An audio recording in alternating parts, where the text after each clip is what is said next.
Hola, bienvenidos. En este video vamos a hablar de un spoiler de esta serie, así que diciendo esto, comenzamos. Shen Xiaoyu vomitó repentinamente alrededor de las 10 de la noche. El restaurante que había reservado era realmente terrible.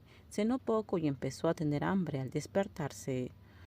Hua Yong obligó a Shen Wenlan a llevar la cena a Shen Xiaoyu y disculparse por su mala actitud anterior.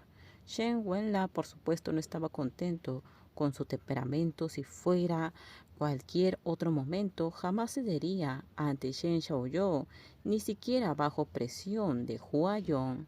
Pero Hua Yong tenía muchos trucos, incluyendo la coerción, la inducción y las tácticas blandas y duras. Siempre se le daba bien criticar los puntos débiles de la gente y le dijo a Shen Wenlan con ligereza: Wenlan, si llevas la cena para disculparte con el señor Shen, te daré inmediatamente la foto del omega que tomé en el banquete de ese día. Al ver la evidente vacilación de Shen Wenlan, Hua Yong sonrió levemente y le preguntó: ese omega, te gusta mucho su olor, ¿verdad? ¿A quién le gusta? Ah, ¿verdad? Hua Yong no lo creía en absoluto y expuso sin piedad a Shen Wenlan. No te gustó, pero le abrazaste y dormiste con él toda la noche. ¿No sueles vomitar cuando hueles a un omega? Wenlan, si no pasa nada, el omega que pueda meterse contigo es tu única esperanza para salir de la soltería. La habilidad de negociación de Hua Yong no es muy buena, pero tiene demasiadas fichas en la mano. Chen Wenlan quiere saber quién es ese Omega. Tiene una vaga premonición en su corazón, no mala, pero tampoco muy buena. Sucedieron muchas cosas extrañas esa noche y lo que más le extrañó a Chen Wenlan fue porque Gao To, quien siempre lo seguía, desapareció repentinamente.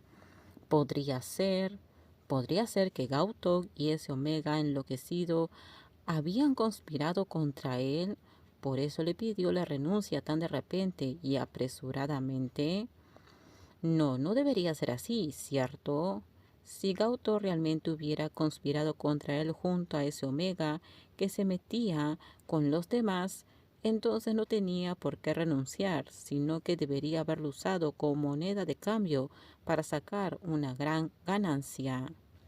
Ese tonto e inflexible que se atrevió a pedirle que renunciara por una Omega embarazada, ni siquiera podía chantajearlo.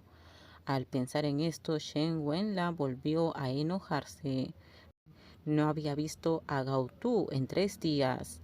Esa gente de la Secretaría de Recursos Humanos era una basura y ni siquiera encontraban una excusa para retrasarlo.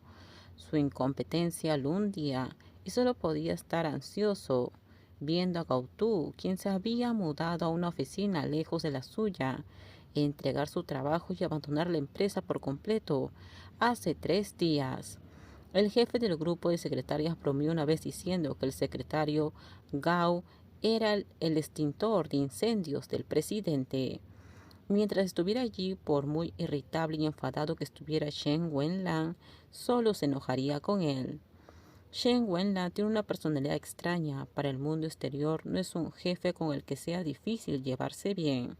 Su dureza, su lengua afilada y su doble sentido a menudo solo atacan a Gautu. Al jefe siempre le gusta portarse como un niño mimado con el secretario Gao. Cuando supieron que Gao Tu iba a dimitir, otros compañeros de la secretaria hicieron todo lo posible por convencerlo de que se quedara.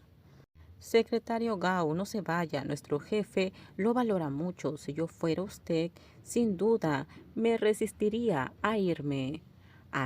Esto terminamos. Déjenme sus comentarios ustedes qué opinan sobre este spoiler.